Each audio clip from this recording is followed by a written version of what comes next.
Hello and welcome from Buenos Aires, Argentina to this episode of Crossing Borders with Nathan Lustig, where Nate has conversations with entrepreneurs doing business across borders and the people who support them, with a focus on those that have some connection to Latin America. My name is Josefina Dominguez and I am an editor for LatinList, a proud sponsor of the Crossing Borders podcast. Sign up for our weekly updates on latinlist.com to get a summary of the week's biggest headlines in Latin American tech news. Nate's guest today is Geoff Michener, CEO and founder of dataPlor, a US-based startup that captures highly accurate data from small businesses in Latin America. They talk about why Geoff chose entrepreneurship over academia, as well as why high-quality data is important for large enterprises. They also discuss the challenges of gathering data in Latin America versus the US, and Geoff gives some great advice on starting a company and some of the lessons he's learned from switching business models. We hope you enjoy this conversation with Geoff Michener.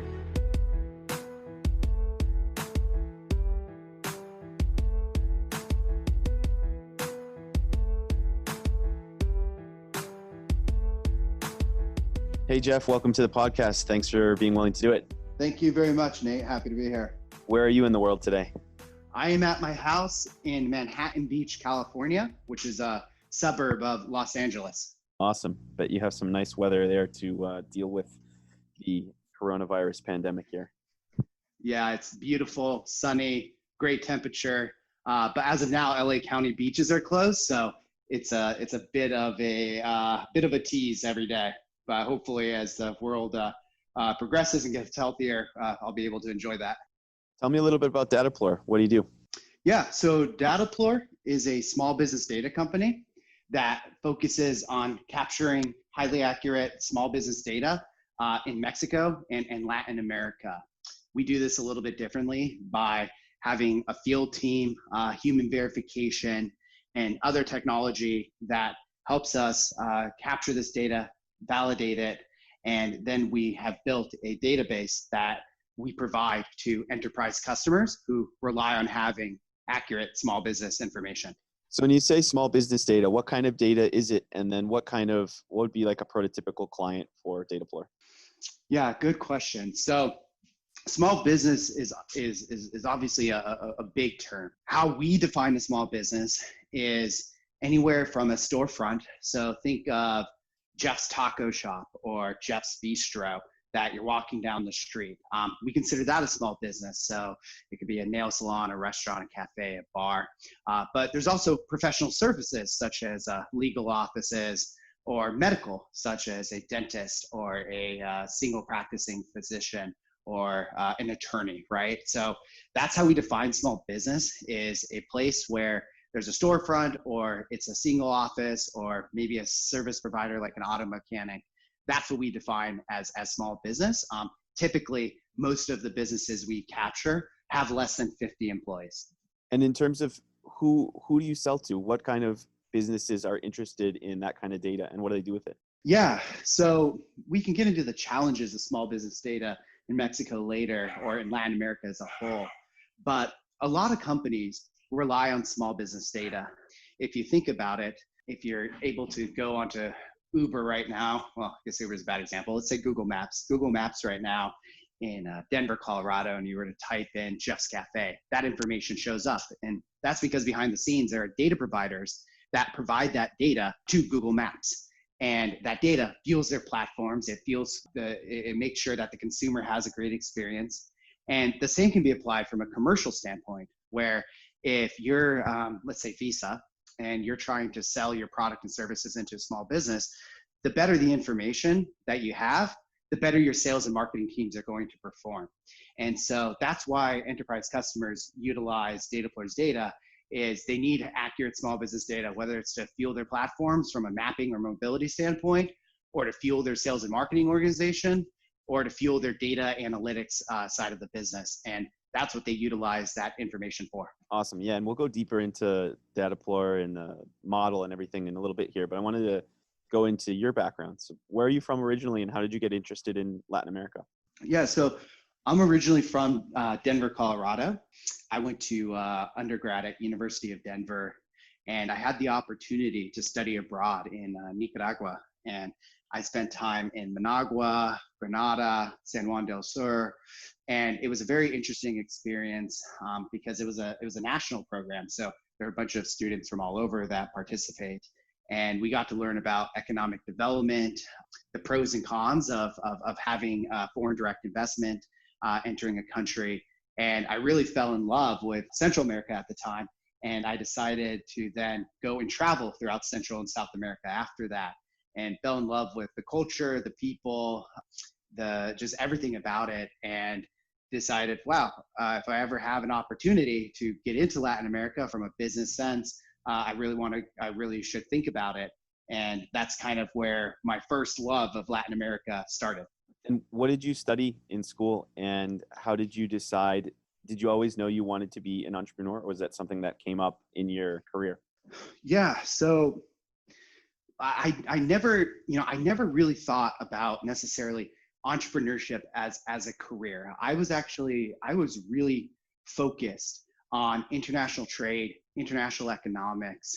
That was what I really cared about. And I went to grad school for economics. Undergrad was business and economics. And I thought I could really help from a trade perspective. I actually worked at the White House in undergrad as an intern, worked for member of Congress as an intern, and always focused on trade. And then in grad school, I had opportunities to intern or take graduate fellowships. One was at the Pentagon, for example, and the other was at a think tank called the Cato Institute, which is kind of a free market leaning economic think tank. And I really loved it. It was a passion of mine, but the bureaucracy and the slowness of it is what really started to irk me a little bit. And one day I had an opportunity where a friend of mine, she was starting to work at a company called Living Social, and said, hey, if you know of anyone, including yourself, that could be interested in getting into sales and business development and working for a startup, there's an opportunity here.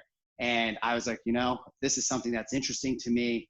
I don't know if I want to go down this career path of academia or bureaucratic like international trade.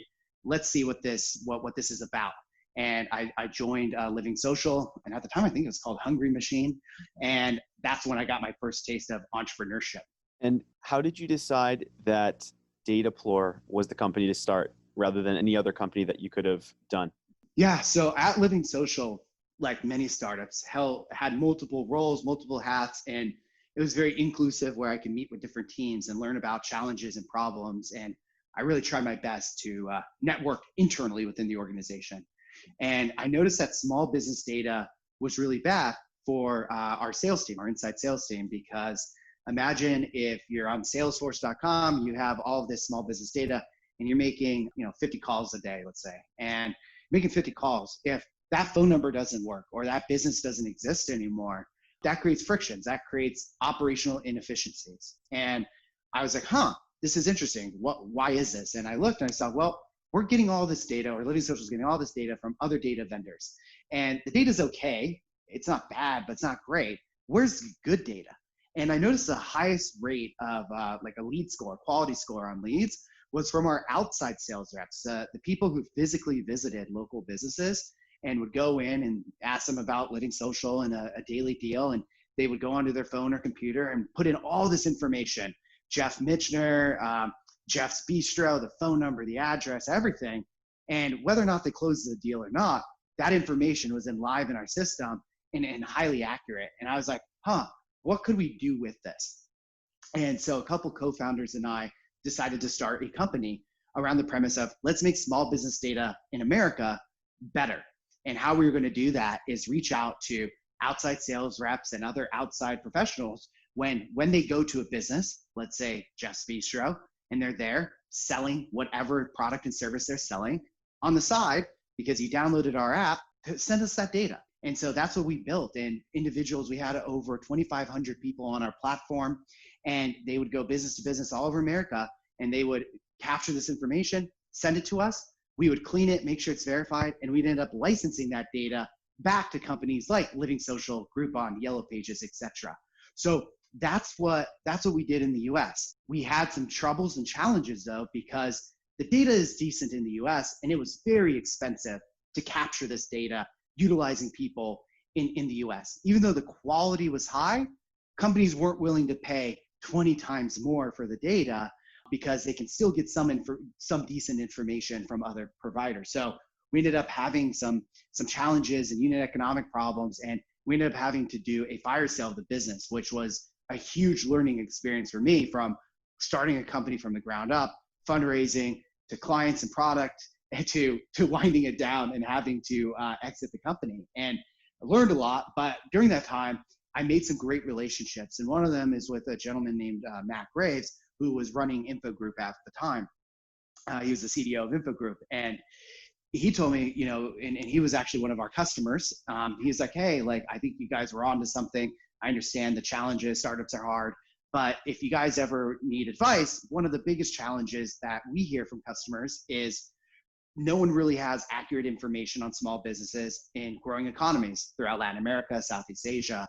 And that really resonated with me and stuck with me. And I decided, I should look into this. And so after about a year after winding down my last company, I started to look into Mexico small business data. I actually built a small MVP, went on to Craigslist, said, hey, does anyone want to make some extra money? I'll pay you via PayPal. And I got a bunch of individuals. They literally took pretty much a Google form, Google Form Plus is what I'll call it. And they went out, they went to all these businesses, they filled out the form, they sent it to me. I called the businesses to make sure that it was actually Geoff's Cafe, for example. And I was like, wow, this data is really good. It's accurate. And people in Mexico, due to just the difference in economics, they're able to capture this data for relatively affordable. And that's when I thought, I think there's a business here and we have a solution to help enterprise customers with accurate small business data. And how to do it is by kind of replicating the past models and learnings and putting it into the real world in Latin America. So you talked a little bit about lesson learned that helped you build a new business. And a lot of founders have gone through businesses that they've had to wind down or that didn't work. And many probably now with this economy will go through that over the next year or two. What were some of the challenges and what were some of the lessons learned that you took from that process that maybe still help you today? Yeah, so I think one of the biggest lessons there's two. One is having a dialogue with your co-founders and team. There was a lot of founder conflict, which is naturally going to happen in a startup, and it's definitely going to happen when things aren't going the way you planned them. And I would really highly suggest making sure that you work with your founding team and that you guys get on the same page with things, because we were on different pages. There were four of us as founders. Three of us, including myself, were on one page. One was on a different page, and that just added a friction and a little bit of awkwardness, because we just had different visions and goals of how we should fix this problem. And so that's one thing that was challenging and hard. And I think we could have done a better job of just open communication and really trying to figure out how to do that. The second is, which we did, but I think it's important, and I continue to do it at dataPlor, is very transparent messaging to your investors, to your advisors, and to your team. Nobody likes surprises. And I think at a startup, there's a lot of good, but it's mostly a lot of challenges. It's 2 steps forward, 1 step back a lot. And I think the more open you are and the more transparent you are with your investors and advisors, who legitimately want you to succeed because they want to bring returns of ROI to their investors, they want you to win. And the best way to do that is to say, this is the situation. Here's where we are. Here's what I'm thinking. What do you think about this approach or this strategy or this product or this pivot? And I think when you do that, everyone's on the same page together then. And whether you fail or you succeed, you're in it together. And I think if you're not together, that's when the chance of success goes down drastically and the chance of failure goes up higher. And that's just something that I would really recommend to founders who may face some troubling times. Yeah, I think that's really good advice. The advice of never surprising your partners and investors, I think is good. Getting the data out and getting out in front of it so that everyone can take kind of rational decisions and decide what to do next. I think that's the smartest advice that founders can do, and it will really kind of like protect your reputation and the relationship with your co-founders and investors, because this is a long-term business where founders and investors may invest together 4, 5, 6 times over the lifetime of a career. So yeah, I think you did a good job in summarizing the advice, and would suggest most people who are listening that may have issues in their businesses to not be afraid to pull the plug if the business just isn't working. Talk through it with the founders, your co-founders, talk through with the VCs, and get to something that makes sense. Absolutely. So what was the biggest lesson you took about the old business model that influenced your new business model of the US going into Latin America? Yeah. So the biggest part that influenced me was this little thing called unit economics. I think my young, naive self understood it, but didn't really use it in practice, right? And I think that's something that is really, really critical that I learned and that I've applied to the new business, is being very aware of these unit economics. That's one. Two, just because it didn't work out with my last company, which was in the data space, and it didn't work out as well as we wanted it to, and all these things, there were a lot of positives as well and a lot of learnings. And some of those positives and learnings, such as, wow, people are able to go out and do a lot of things, right? Gig economy workforce. People have their phone on them, smartphones. And people in Latin America have smartphones. People in the US, they have smartphones. And that there's a lot of things that you can do and build. And just because something doesn't work how you planned it to work, take the pros, obviously be very aware of what didn't work, but take those learnings and apply it. And that's what we really have done at dataPlor, is because we know people and technology together can solve a lot of problems. And especially with small business data, that's really important, right? And that's something, that we learned and that we applied, and something that when it comes to unit economics, that was not the best as we could have had the last company. Understanding how the unit economics now work, where, we can capture this data for 90%, 80% less than we were doing in the US, and sell it at a very good rate. That's a great problem to have. And to be frank, the only way that I would have known that was from the learnings, the successes and failures that happened at my last company. And that's what I would tell to any founder, any investor, is just because somebody you didn't hit a home run doesn't mean you didn't learn a ton, and can apply that to either a pivot or a new business and be able to be successful the next time around. Talk a little bit about the challenges of gathering data and getting data in Latin America as compared to the US. What are some of the things that someone who maybe doesn't know the Latin America market well would be really surprised by, that challenges you have to overcome? Yeah, so we'll go back to the analogy I was using before about like Google Maps, right, in the US or Europe or a developed economy. So in the US, let's say you're in California, in Los Angeles. In California, every time a business is started, it goes through the Secretary of State in California. So or companies, data companies that just scrape the web, let's say like a Info Group, a LiveRamp, a Factual or Foursquare, Dun & Bradstreet, they end up scraping this information.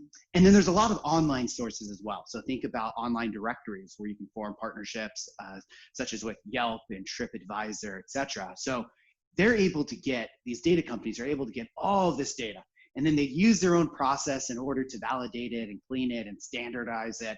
And then they end up licensing it to the Ubers, the Apples, the Googles, the Uber Eats, the DoorDashes of the world, and it helps sales, marketing, mapping teams. But in Latin America, the problem is that a lot of small businesses are offline. They have no digital footprint. And what that means is, well, if in the US, I think it's around 50% have like a website, and then it's something like 90% or something have some sort of digital footprint. In Mexico, that's the exact opposite, right? I think it's around like 20% have any sort of digital footprint, and then like less than 5% have websites. So what that means is these big data companies, like the Infogroups of the world, they don't even focus on Latin America, because they're like, well, we can get some information, but most of it's offline. And that's where dataPlor really comes in and what we're solving for.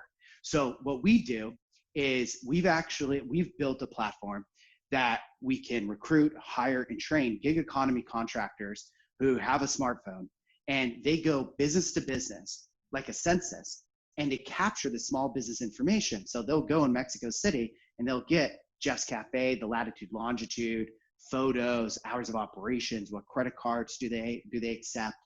And from there, they upload it, we capture it, and we end up licensing it to customers. But ultimately, why does that matter, right? You're like, okay, so there's not much online data.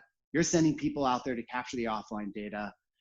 Why does that matter? Where's the proof here?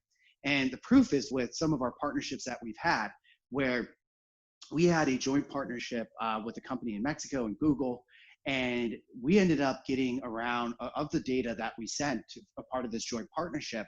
I believe 75% of the records we provided, in the hundreds of thousands of records we provided, 75% were not on the Google My Business platform at all. And I think that's a huge advantage to leveraging this gig economy workforce and technology to solve it. Because if one of the biggest data companies on earth is having trouble with capturing accurate information in Mexico and Latin America, and we're solving it, that's a big problem that we're solving. And that's what we do. And that's how we provide value to enterprise customers, because accuracy in data really matters. And when there's no other options right now in the world where you can get this accurate data, that's where dataPlor comes in. Thinking about data in Latin America over the next, say, 5 to 10 years, what do you see happening?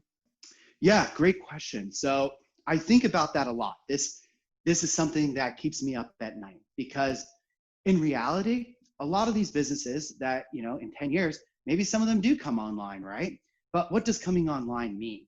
And we've noticed that a lot of the third-party data providers that have any sort of data there, it's really bad. So one of our largest competitors, we've talked to customers and we've looked at the data, and it's very inaccurate. And they just scrape the online data. And the reason why is that, well, online data is also hard to maintain. It's hard to, if the small business owner is not shutting down their website or telling Google, oh, I am no longer in business, there's a lot of misinformation. And I'll give 2 examples. We looked at one of my colleagues' favorite comic book shop in Mexico that's been closed for 3 years. It was still listed as open on several different sources. And then my other colleague, he had a restaurant in Mexico that closed 5 years ago that he owned. That was still considered an open and active restaurant on several platforms. And that's a big problem too. So dataPlor, not only are we focused on capturing this offline information, we've built a tech stack that's really focused on AI ML that goes out and validates this information by actually talking to the business owners and saying, hey, is this still Geoff's Cafe? Yeah, great. Are you still at 123 Main Street? Great.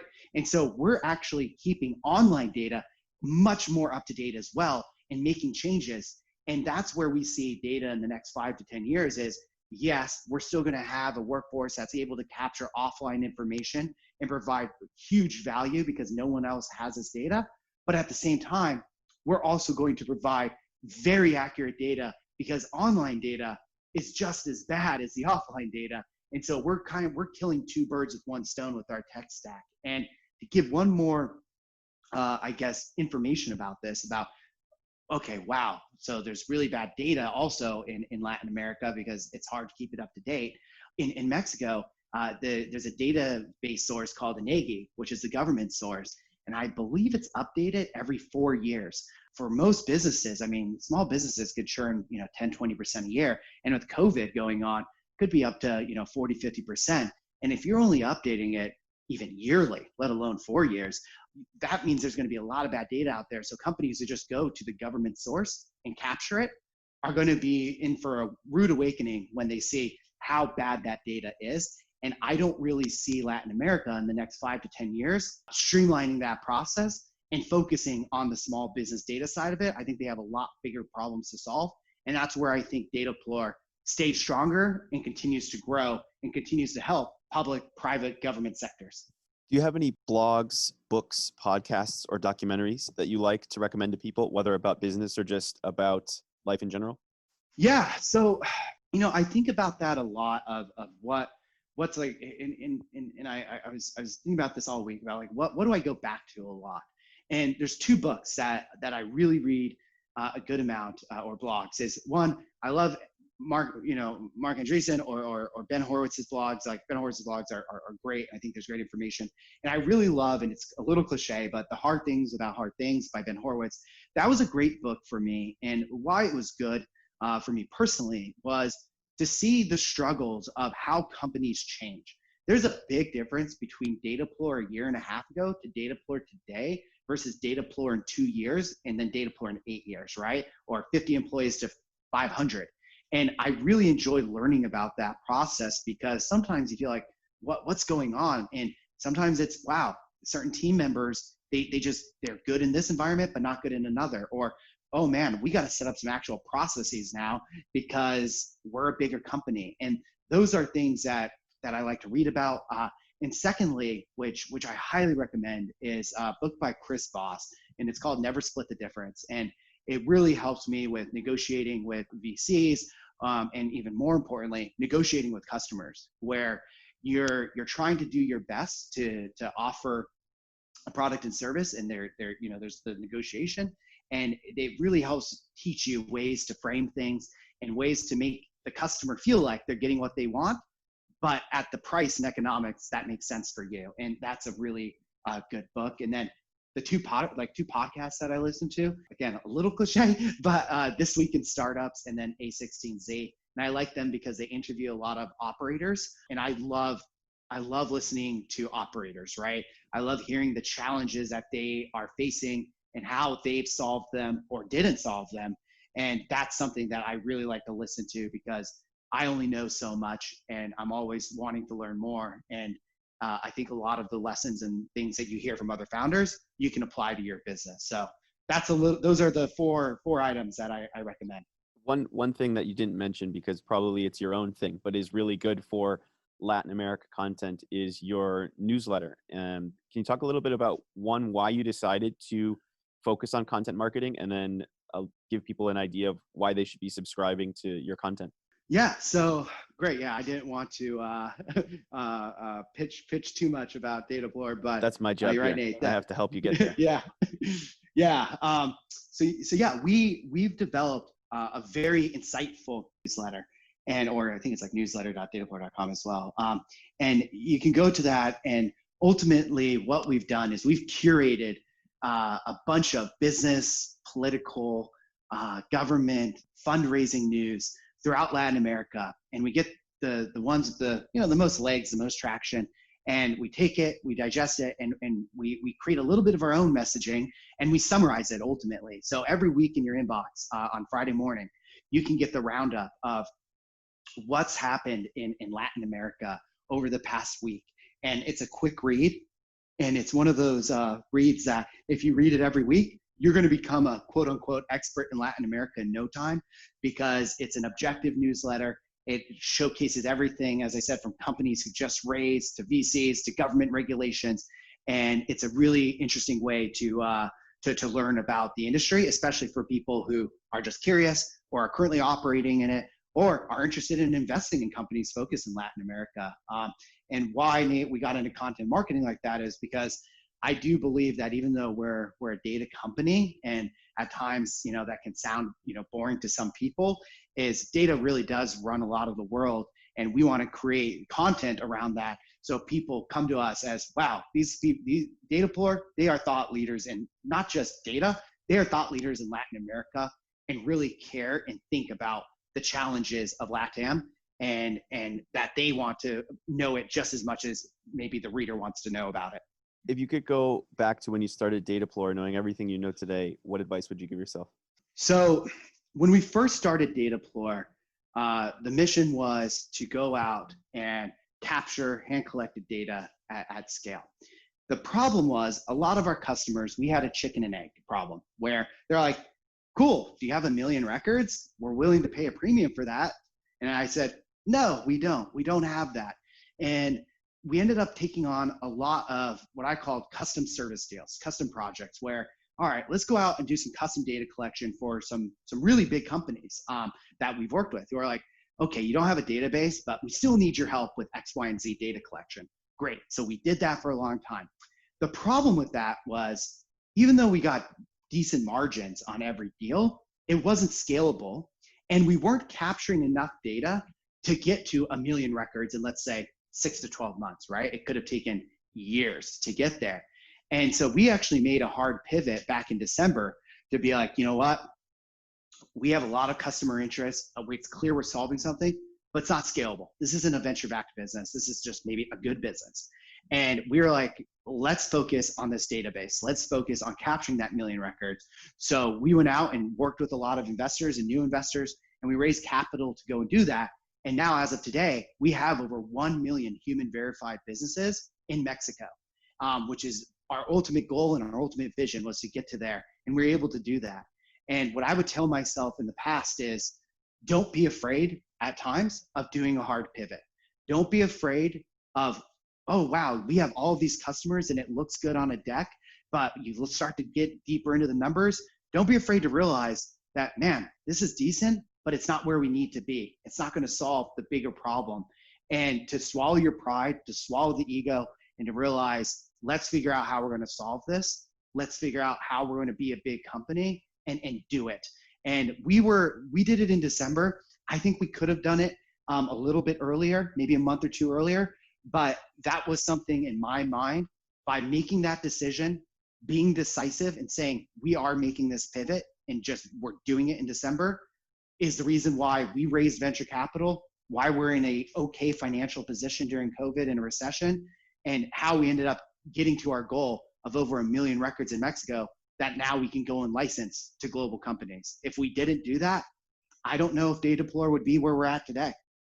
That's really good advice, and I appreciate you sharing it with us. And it's been fun to work with you as part of Magma for the last couple of years here, and looking forward to continuing to do it as we go forward. So thanks a lot for taking the time to do the podcast. Great. Thanks, Nate. Really appreciate you taking the time as well. And if any of your listeners have any questions, feel free to connect us.